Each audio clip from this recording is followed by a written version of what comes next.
Hello, welcome to Dungeon Dwellers Podcast. I'm your host Justin. Today we're reviewing another comic book review, Ironman 3 Prelude, and it's a comic book that collects actually three stories.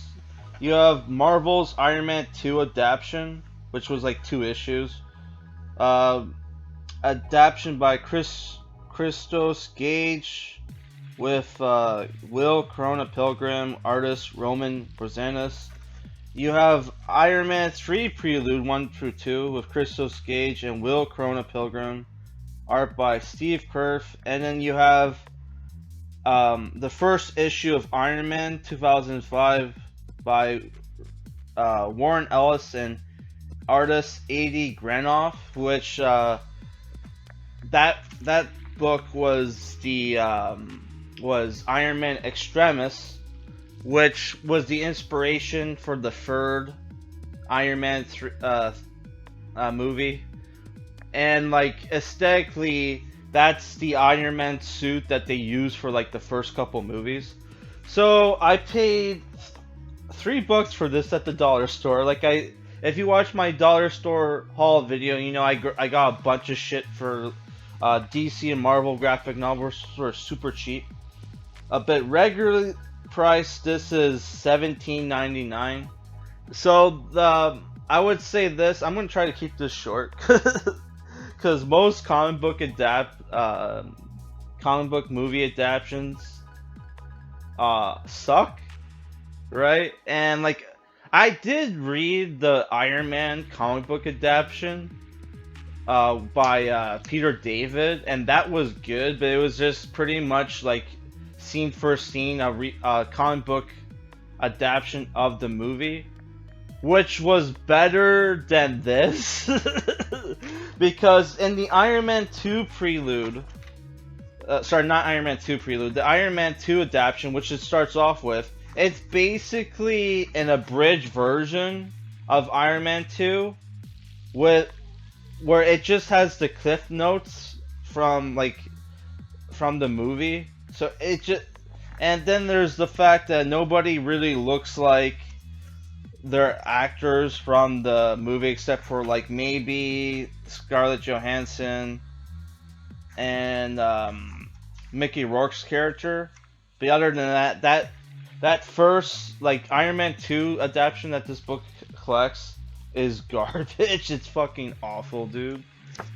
But I will say this: after that it gets better. The Iron Man 3 Prelude's a lot better.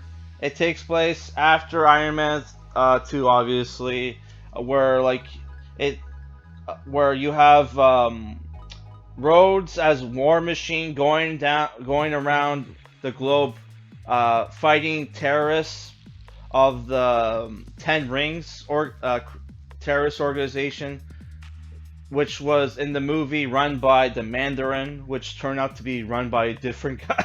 Not to spoil, I don't want to spoil Iron Man 3. Fun fact: I was gonna review Iron Man 3 for Christmas month, but it was when I went to the store, it was like almost $40, even on fucking DVD. So I'm like, fuck that, I'm not paying almost $40 for a fucking movie. Go fuck it. It's bad enough I have to do that for anime movies. I'm gonna do that for a fucking, superhero movie? Fuck that.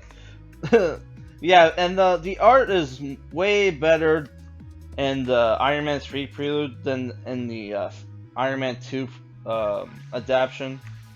Though it's not that much better.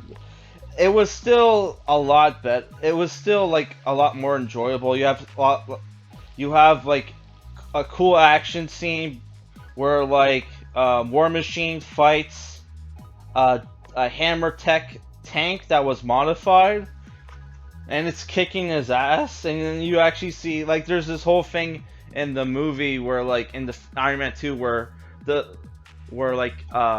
Hammer decked out like Rhodes' stolen Iron Man suit, which he took from Tony Stark, and like the best weapon on there was the ex-wife Sidewinder missile, which in the Iron Man 2 movie, it was a dud. Here you actually see what it can do, and it fucks it fucks War Machine up. So I thought that was cool. And then like the tank, the hammer tank. It's the reason why they never used it in the other movies is because the fucking thing never left production because the fucking tank is powered by a nuclear reactor. So like War Machine has to figure out a way to disable the tank without blowing it up. So I thought that was really cool.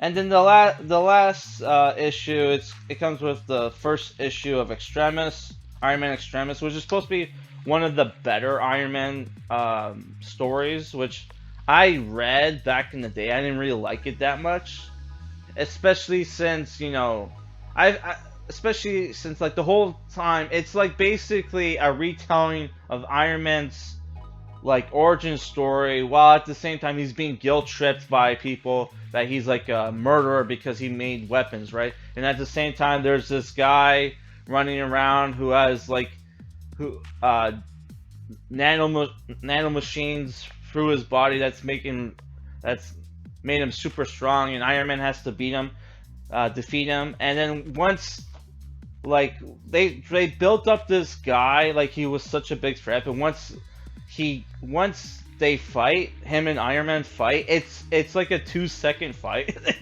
Like Iron Man kills him like right away. It's like, wow, that was very anticlimactic. So Iron Man Extremis is pretty much just a retelling of Iron Man's like origin story, right? Which, as bad as people say Iron Man 3 is, I would say it's still better than the fucking comic book it's supposed to be like based off, in my opinion. But like, the first issue, it's not bad. Like 80 Granoff has a unique art style. It has this very metallic look to it. Though I would say like everybody looks like they're from the fucking 70s for some reason. But yeah, I would say 80 Granoff's art is pretty fantastic. Though I kind of hate 80 Granoff because he did the artwork for this 3DS dungeon crawler game, which I picked up because I saw the cover art and it looked cool, and the game was a piece of shit. I think it was like Square Enix put it out for the 3DS. I think it was called Heroes of Ruin or something. I don't know, dude. That game was a piece of shit. Fuck you, 80 Granoff, for that bullshit. But yeah, I was honestly going to rate this comic book like a 3 out of 10. But like once you get, because that's how bad Iron Man 2 adaption was in this comic book. But it gets a lot better after that. So I'm giving it like a 5 out of 10. It is a bit pricey for what it was, and I only paid like I only paid $3 for it. So unless you're an Iron Man like fan and you're a fan of the Iron Man movies, I wouldn't pay more than like $5 for this, because the only content that's really good is Prelude 1 and 2, Iron Man 3 Prelude 1 and 2, which you could probably get that for if you get those, you can probably get those individual issues for like dirt cheap. So I wouldn't, yeah, unless you can get this for $5 or less, I wouldn't get this, honestly. So my next comic book review, I decided to switch it up from the DC and Marvel stuff, even though I have a huge fucking I have a huge backlog of graphic novels I need to review from the comic book haul videos. I decided I'm going to do a thing where like after every DC and Marvel comic book review, I'm going to review like something that's not like superhero related, right? So my next comic book review is going to be Transformers: Robots in Disguise. All right, guys, later, peace.